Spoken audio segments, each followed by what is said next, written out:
The Memoirs of Sherlock Holmes, by Sir Arthur Conan Doyle. The Reigate Puzzle.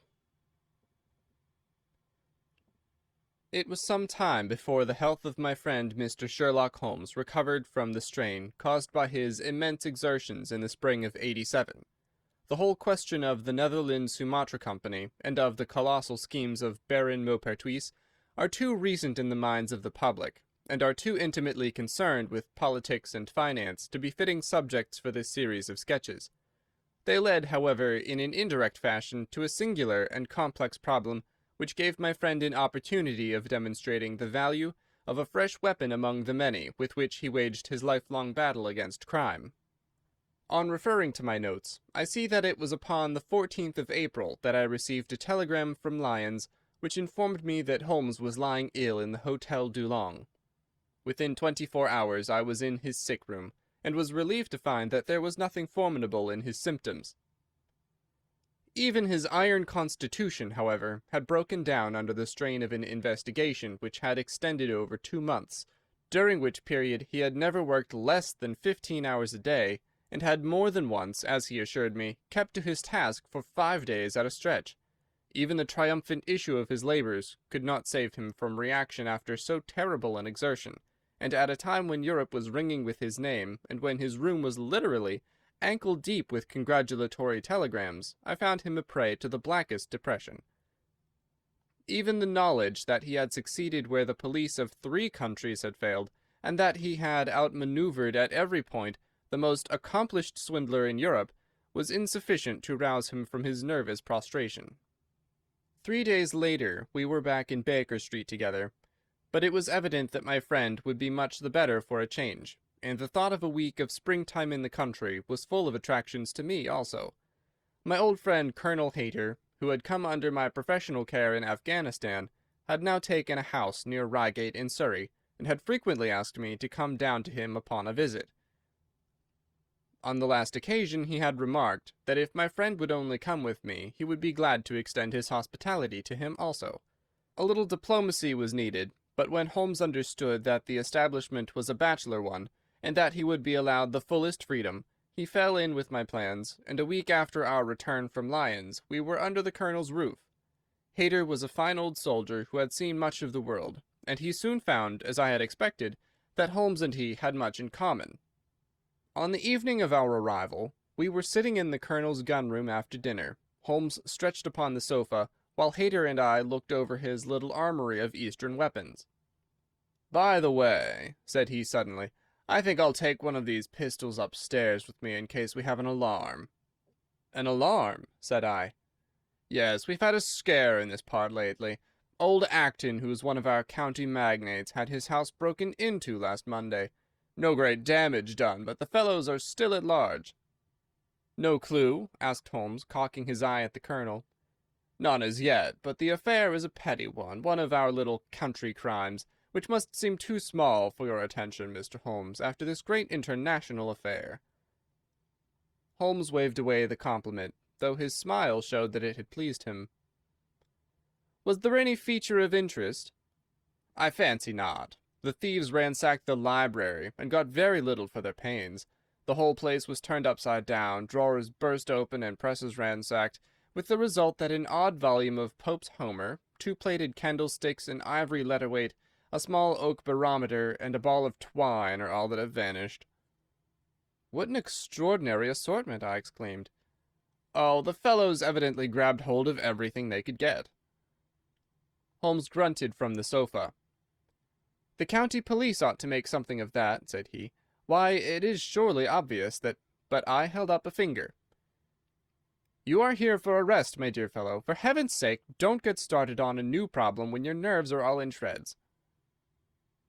Holmes shrugged his shoulders with a glance of comic resignation towards the Colonel, and the talk drifted away into less dangerous channels. It was destined, however, that all my professional caution should be wasted, for next morning the problem obtruded itself upon us in such a way that it was impossible to ignore it, and our country visit took a turn which neither of us could have anticipated. We were at breakfast when the Colonel's butler rushed in with all his propriety shaken out of him. "Have you heard the news, sir?" he gasped. "At the Cunningham, sir." "Burglary!" cried the colonel with his coffee cup in midair. "Murder!" The colonel whistled. "By Jove," said he. "Who's killed, then? The J.P. or his son?" "Neither, sir. It was William the coachman. Shot through the heart, sir, and never spoke again." "Who shot him, then?" "The burglar, sir. He was off like a shot and got clean away. He just broke in at the pantry window when William came on him and met his end in saving his master's property." "What time?" "It was last night, sir, somewhere about 12." "Ah, then we'll step over afterwards," said the colonel coolly, settling down to his breakfast again. "It's a baddish business," he added when the butler had gone. "He's our leading man round here, is old Cunningham, and a very decent fellow, too. He'll be cut up over this, for the man has been in his service for years, and was a good servant. It's evidently the same villains who broke into Acton's." "And stole that very singular collection," said Holmes thoughtfully. "Precisely. It may prove the simplest matter in the world, but all the same at first glance this is just a little curious, is it not? A gang of burglars acting in the country might be expected to vary the scene of their operations, and not to crack 2 cribs in the same district within a few days. When you spoke last night of taking precautions, I remember that it passed through my mind that this was probably the last parish in England to which the thief or thieves would be likely to turn their attention, which shows that I have still much to learn." "I fancy it's some local practitioner," said the colonel. "In that case, of course, Acton's and Cunningham's are just the places he would go for, since they are far the largest about here." "And richest?" "Well, they ought to be, but they've had a lawsuit for some years, which had sucked the blood out of both of them, I fancy. Old Acton has some claim on half Cunningham's estate, and the lawyers have been at it with both hands." "If it's a local villain, there should not be much difficulty in running him down," said Holmes with a yawn. "All right, Watson, I don't intend to meddle." "Inspector Forrester, sir," said the butler, throwing open the door. The official, a smart, keen-faced young fellow, stepped into the room. "Good morning, Colonel," said he. "I hope I don't intrude, but we hear that Mr. Holmes of Baker Street is here." The colonel waved his hand towards my friend, and the inspector bowed. "We thought that perhaps you would care to step across, Mr. Holmes." "The fates are against you, Watson," said he, laughing. "We were chatting about the matter when you came in, Inspector. Perhaps you can let us have a few details." As he leaned back in his chair in the familiar attitude, I knew that the case was hopeless. "We had no clue in the Acton affair, but here we have plenty to go on, and there's no doubt it is the same party in each case. The man was seen." "Ah!" "Yes, sir, but he was off like a deer after the shot that killed poor William Kirwan was fired. Mr. Cunningham saw him from the bedroom window, and Mr. Alec Cunningham saw him from the back passage. It was 11:45 when the alarm broke out. Mr. Cunningham had just got into bed, and Mr. Alec was smoking a pipe in his dressing-gown. They both heard William the coachman calling for help, and Mr. Alec ran down to see what was the matter. The back door was open, and as he came to the foot of the stairs, he saw 2 men wrestling together outside. One of them fired a shot, the other dropped, and the murderer rushed across the garden and over the hedge. Mr. Cunningham, looking out of his bedroom, saw the fellow as he gained the road, but lost sight of him at once. Mr. Alec stopped to see if he could help the dying man, and so the villain got clean away. Beyond the fact that he was a middle-sized man, and dressed in some dark stuff, we have no personal clue, but we are making energetic inquiries, and if he is a stranger we shall soon find him out." "What was this William doing there? Did he say anything before he died?" "Not a word. He lives at the lodge with his mother, and as he was a very faithful fellow, we imagine that he walked up to the house with the intention of seeing that all was right there. Of course, this Acton business has put everyone on their guard. The robber must have just burst open the door, the lock has been forced, when William came upon him." "Did William say anything to his mother before going out?" "She's very old and deaf, and we can get no information from her. The shock has made her half-witted, but I understand that she was never very bright. There is one very important circumstance, however. Look at this." He took a small piece of torn paper from a notebook and spread it out upon his knee. "This was found between the finger and thumb of the dead man. It appears to be a fragment torn from a larger sheet, you will observe that the hour mentioned upon it is the very time at which the poor fellow met his fate. You see that his murderer might have torn the rest of the sheet from him, or he might have taken this fragment from the murderer. It reads almost as though it were an appointment." Holmes took up the scrap of paper, a facsimile of which is here reproduced. "D. at 11:45 learn what may be." "Presuming that it is an appointment," continued the inspector, "it is of course a conceivable theory that this William Kirwan, though he had the reputation of being an honest man, may have been in league with the thief. He may have met him there, may even have helped him to break in the door, and then they may have fallen out between themselves." "This writing is of extraordinary interest," said Holmes, who had been examining it with intense concentration. "These are much deeper waters than I had thought." He sank his head upon his hands, while the inspector smiled at the effect which his case had had upon the famous London specialist. "Your last remark," said Holmes presently, "as to the possibility of there being an understanding between the burglar and the servant, and this being a note of appointment from one to the other, is an ingenious and not entirely impossible supposition. But this writing opens up—" He sank his head into his hands again, and remained for some minutes in the deepest thought. When he raised his face again, I was surprised to see that his cheek was tinged with color, and his eyes as bright as before his illness. He sprang to his feet with all his old energy. "I'll tell you what," said he. "I should like to have a quiet little glance into the details of this case.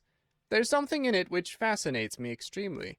If you will permit me, Colonel, I will leave my friend Watson and you, and I will step round with the inspector to test the truth of one or two little fancies of mine. I will be with you again in half an hour." An hour and a half had elapsed before the inspector returned, alone. "Mr. Holmes is walking up and down in the field outside," said he. "He wants us all four to go up to the house together." "To Mr. Cunningham's?" "Yes, sir." "What for?" The inspector shrugged his shoulders. "I don't quite know, sir. Between ourselves, I think Mr. Holmes had not quite got over his illness yet. He's been behaving very queerly, and he's very much excited." "I don't think you need to alarm yourself," said I. "I have usually found that there was method in his madness." "Some folks might say there was madness in his method," muttered the inspector. "But he's all on fire to start, Colonel, so we had best go out if you are ready." We found Holmes pacing up and down in the field, his chin sunk upon his breast, and his hands thrust into his trousers pockets. "The matter grows in interest," said he. "Watson, your country trip has been a distinct success. I've had a charming morning." "You've been up to the scene of the crime, I understand," said the Colonel. "Yes, the inspector and I have made quite a little reconnaissance together." "Any success?" "Well, we have seen some very interesting things. I'll tell you what we did as we walk. First of all, we saw the body of this unfortunate man. He certainly died from a revolver wound, as reported." "Had you doubted it, then?" "Oh, it is as well to test everything. Our inspection was not wasted. We then had an interview with Mr. Cunningham and his son, who were able to point out the exact spot where the murderer had broken through the garden hedge in his flight. That was of great interest." "Naturally." "Then we had a look at this poor fellow's mother. We could get no information from her, however, as she is very old and feeble." "And what is the result of your investigations?" "The conviction that the crime is a very peculiar one. Perhaps our visit now may do something to make it less obscure. I think that we are both agreed, Inspector, that the fragment of paper in the dead man's hand, bearing as it does the very hour of his death written upon it, is of extreme importance." "It should give a clue, Mr. Holmes." "It does give a clue. Whoever wrote that note was the man who brought William Kirwan out of his bed at that hour. But where is the rest of that sheet of paper?" "I examined the ground carefully in the hope of finding it," said the inspector. "It was torn out of the dead man's hand. Why was someone so anxious to get possession of it? Because it incriminated him. And what would he do with it? Thrust it into his pocket, most likely, never noticing that a corner of it had been left in the grip of the corpse. If we could get the rest of that sheet, it is obvious that we should have gone a long way towards solving the mystery." "Yes, but how can we get at the criminal's pocket before we catch the criminal?" Well, it was worth thinking over. Then there was another obvious point. The note was sent to William. The man who wrote it could not have taken it. Otherwise, of course, he might have delivered his own message by word of mouth. Who brought the note, then? Or did it come through the post? "I have made inquiries," said the inspector. "William received a letter by the afternoon post yesterday. The envelope was destroyed by him." "Excellent!" cried Holmes, clapping the inspector on the back. "You've seen the postman. It is a pleasure to work with you. Well, here is the lodge, and if you will come up, Colonel, I will show you the scene of the crime." We passed the pretty cottage where the murdered man had lived, and walked up an oak-lined avenue to the fine old Queen Anne house, which bears the date of Malplaquet upon the lintel of the door. Holmes and the inspector led us round it until we came to the side gate, which is separated by a stretch of garden from the hedge which lines the road. A constable was standing at the kitchen door. "Throw the door open, officer," said Holmes.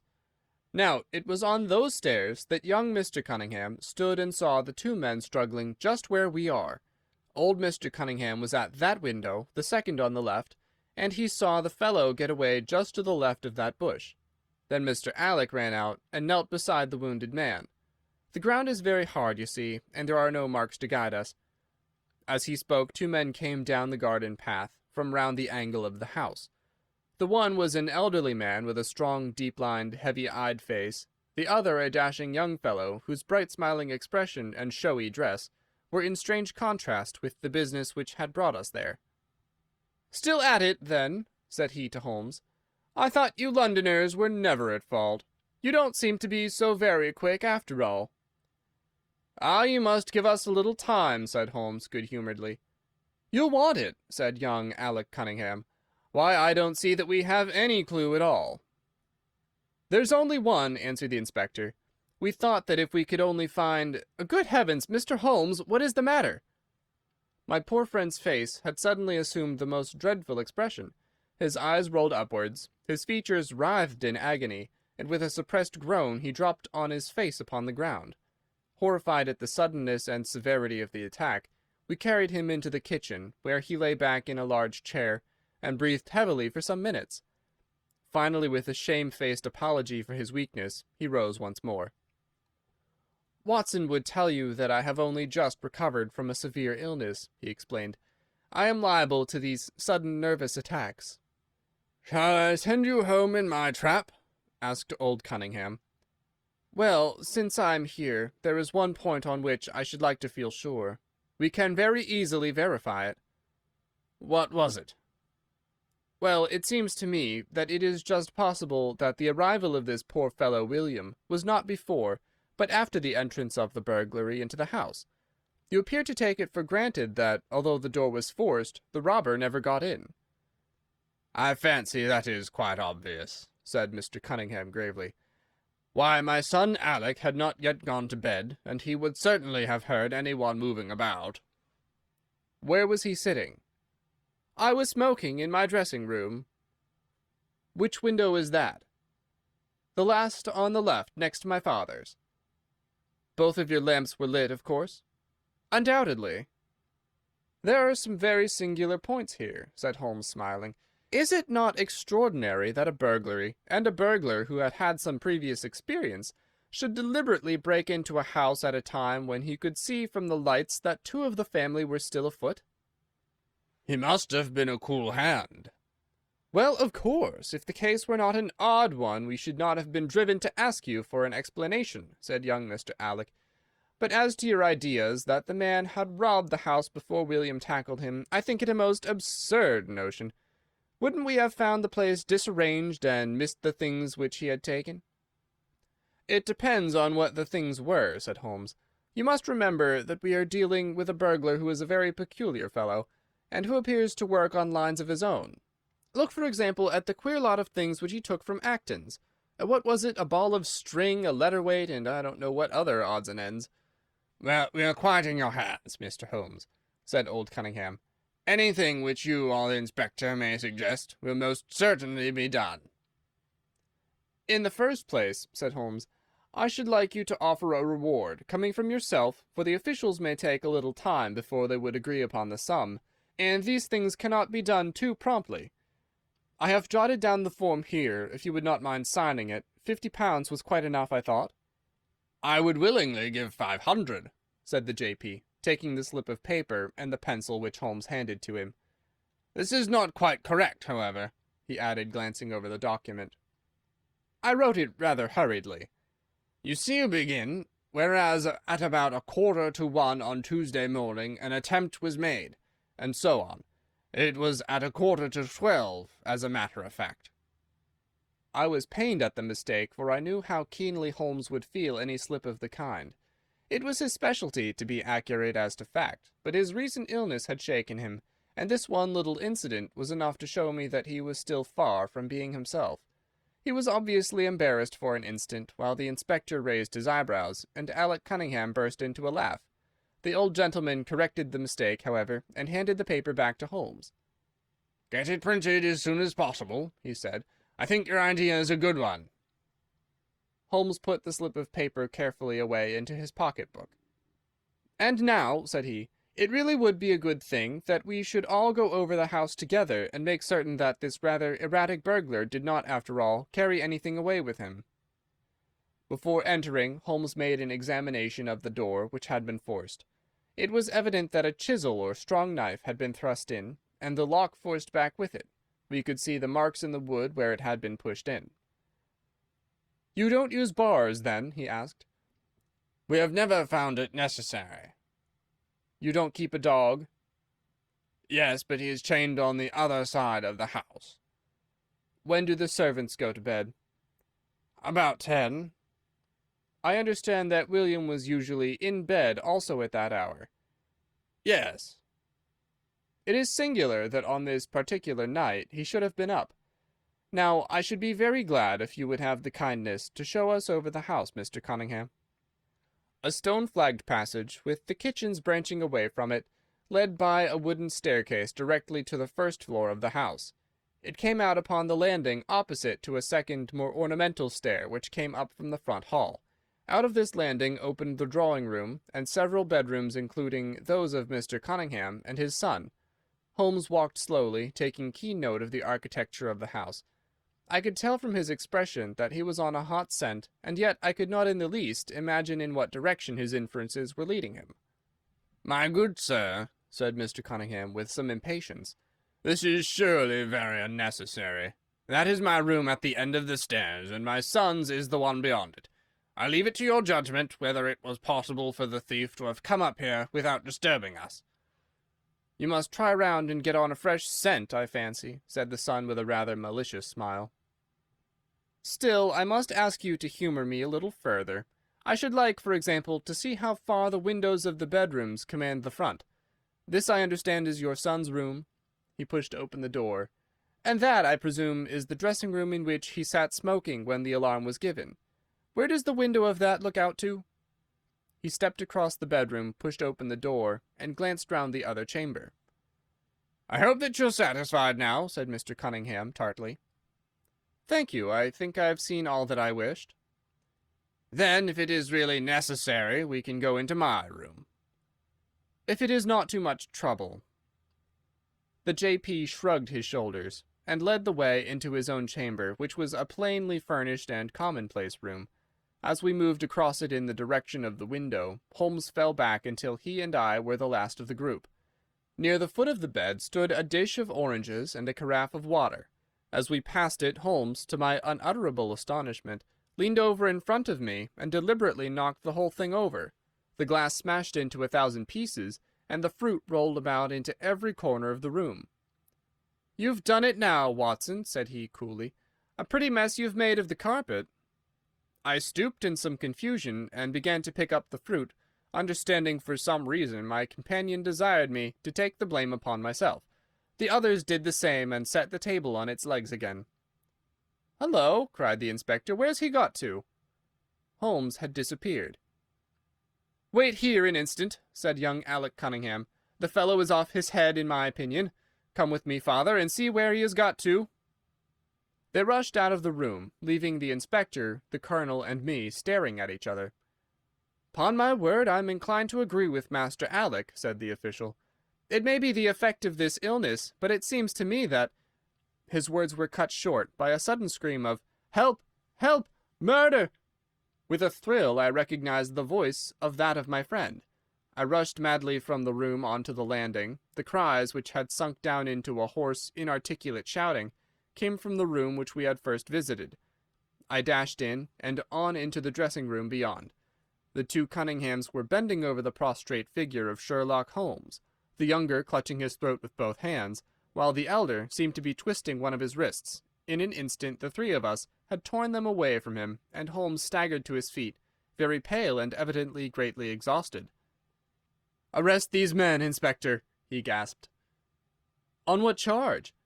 "That of murdering their coachman, William Kirwan."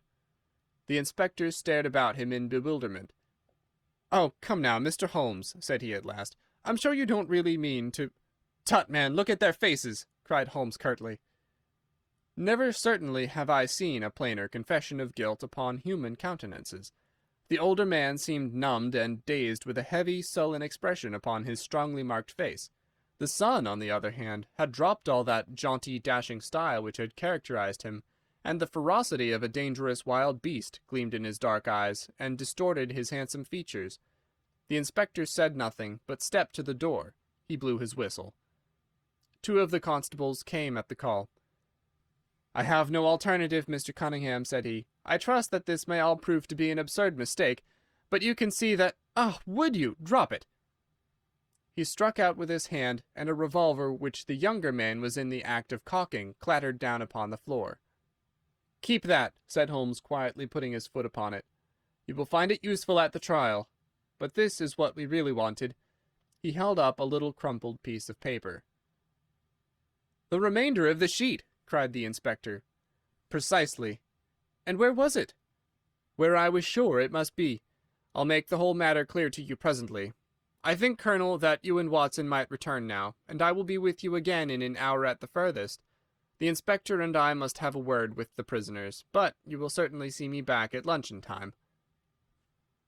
Sherlock Holmes was as good as his word, for about 1 o'clock he joined us in the Colonel's smoking-room.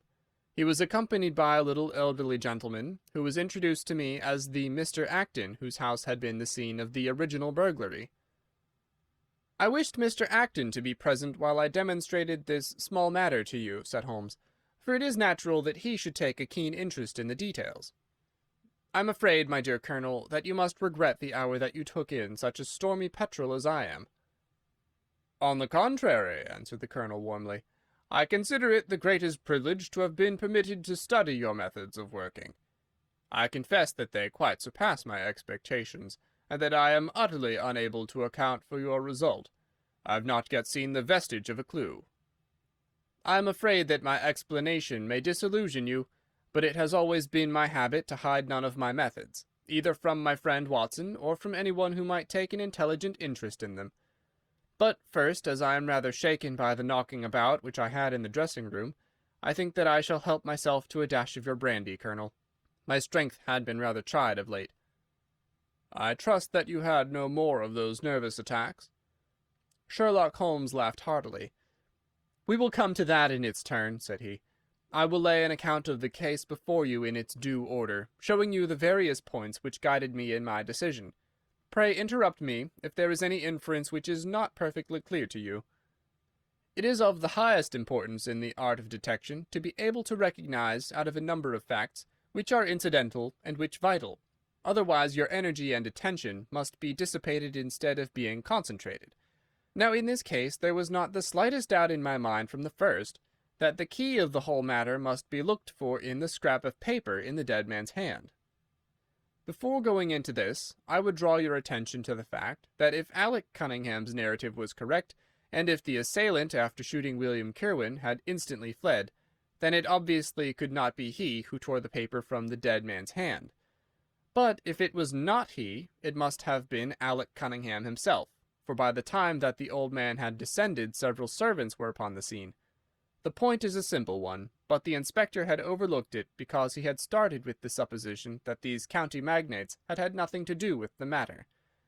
Now I make a point of never having any prejudices, and of following docilely wherever fact may lead me, and so in the very first stage of the investigation I found myself looking a little askance at the part which had been played by Mr. Alec Cunningham.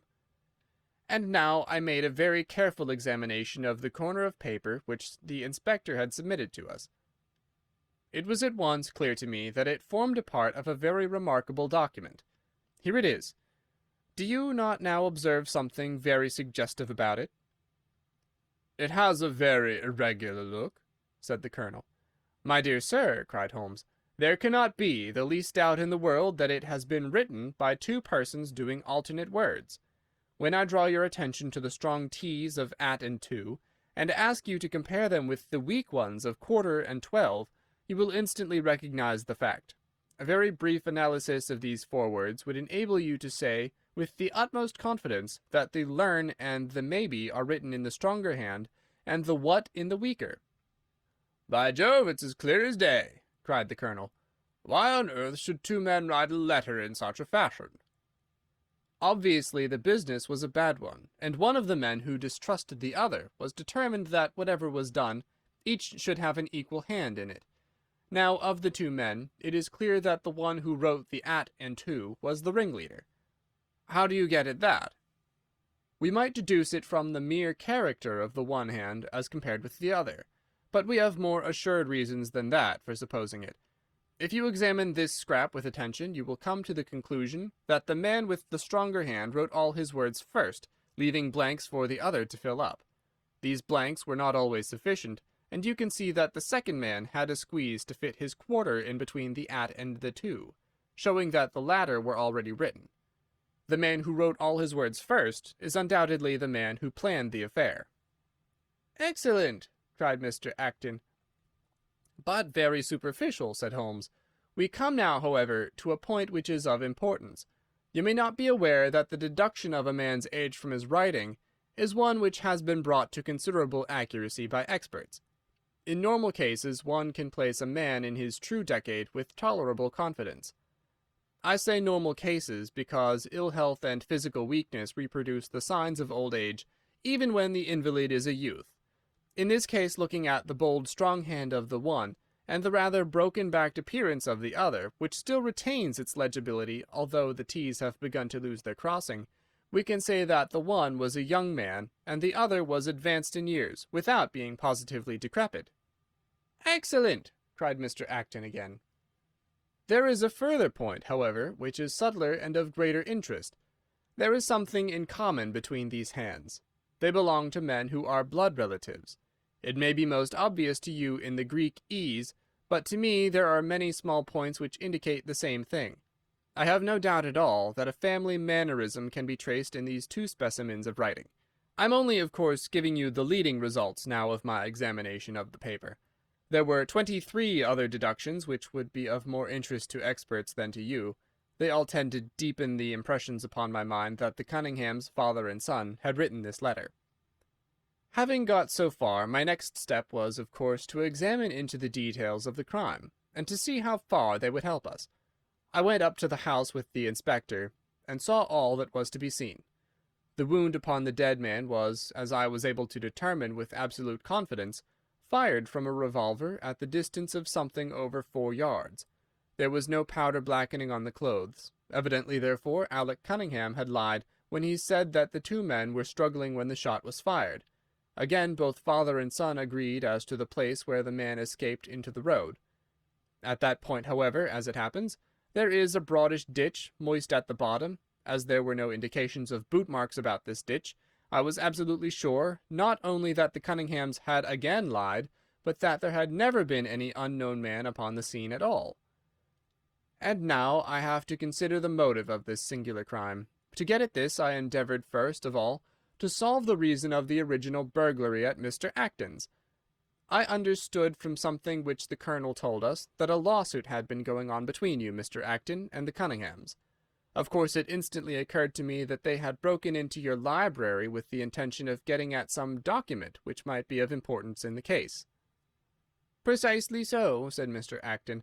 "There can be no possible doubt as to their intentions. I have the clearest claim upon half of their present estate, and if they could have found a single paper, which fortunately was in the strong box of my solicitors, they would undoubtedly have crippled our case." "There you are," said Holmes, smiling. "It was a dangerous, reckless attempt, in which I seemed to trace the influence of young Alec. Having found nothing, they tried to divert suspicion by making it appear to be an ordinary burglary, to which end they carried off whatever they could lay their hands upon. That is all clear enough, but there was much that was still obscure. What I wanted above all was to get the missing part of that note. I was certain that Alec had torn it out of the dead man's hand, and almost certain that he must have thrust it into the pocket of his dressing gown. Where else could he have put it?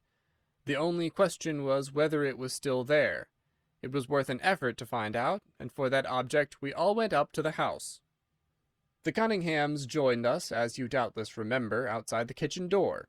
It was, of course, of the very first importance that they should not be reminded of the existence of this paper, otherwise they would naturally destroy it without delay. The inspector was about to tell them the importance which we attached to it, when, by the luckiest chance in the world, I tumbled down in a sort of fit, and so changed the conversation. "Good heavens!" cried the colonel, laughing. "Do you mean to say all our sympathy was wasted, and your fit an imposture?" "Speaking professionally, it was admirably done," cried I, looking in amazement at this man who was forever confounding me with some new phase of his astuteness. "It is an art which is often useful," said he.